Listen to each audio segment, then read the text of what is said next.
hot hatches have been a big part of most of our motoring lives, whether we were lusting after them as kids, sticking pictures of them to our bedroom walls, or actually making the plunge and buying one of them. But Renault deserves credit for having created two of the most extreme hatchbacks of all time, the two cars that we've brought together today. First, the Renault Clio V6. This was the road-going version of a one-make racer, and it's undoubtedly the maddest car ever to wear the diamond badge.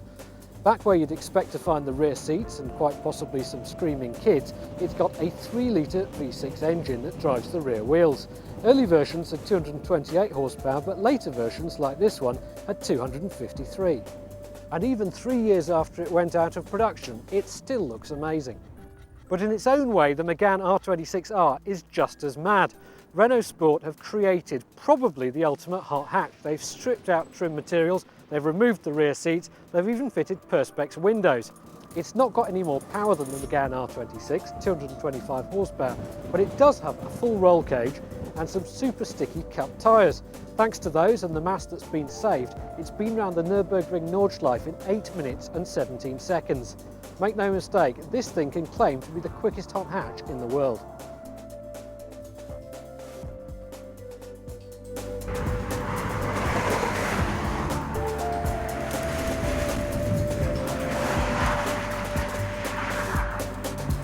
Okay, let's start by saying that this is not a direct dynamic comparison of these two cars, because for all its amazing looks, the Clio is not actually that great to drive. To be honest, physics aren't on its side. You just need to look at the very short wheelbase and the fact it's got this heavy, high-mounted engine in the back. Early versions were known for a very understeer-prone chassis. Now, in 2003, the car was substantially revised with input from TWR, and the second-generation cars like this one are actually far better to drive. Yes, it still understeers, and if you really go too hard, it's going to oversteer pretty suddenly. But to be honest, it's a car that you can drive at 8/10 without worrying too much. That said, the one thing the V6 isn't is particularly quick. It weighs 300 kilograms more than the standard Clio, and that really blunts the acceleration. In fact, it was barely any faster than the Clio 182 of the same period. There's still plenty to like about the Clio. The steering is fantastic, and the light front end makes it feel a little bit like you're driving a vintage 911. And because you're sharing the cabin with the engine, it sounds absolutely fantastic.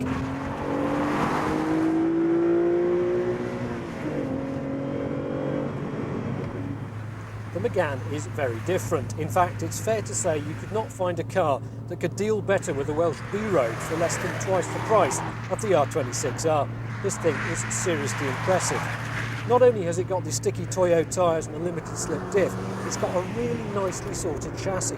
It's not too firm, it's not over hard, it doesn't bounce and crash over compressions. Instead, it just cancels out the road and lets you concentrate on making the most of the amazing steering. I have to say that this is a seriously impressive car. The really sad thing is that nobody except Renault actually makes hot hatches like this anymore, and that's a real shame, because if other manufacturers did, then I'm sure people would buy them. One of the things you don't get is creature comforts. Where the radio normally sits, there's just a plastic blanking plate, and you get an awful lot of noise that comes through, especially from the back with those Perspex windows. But frankly, so what?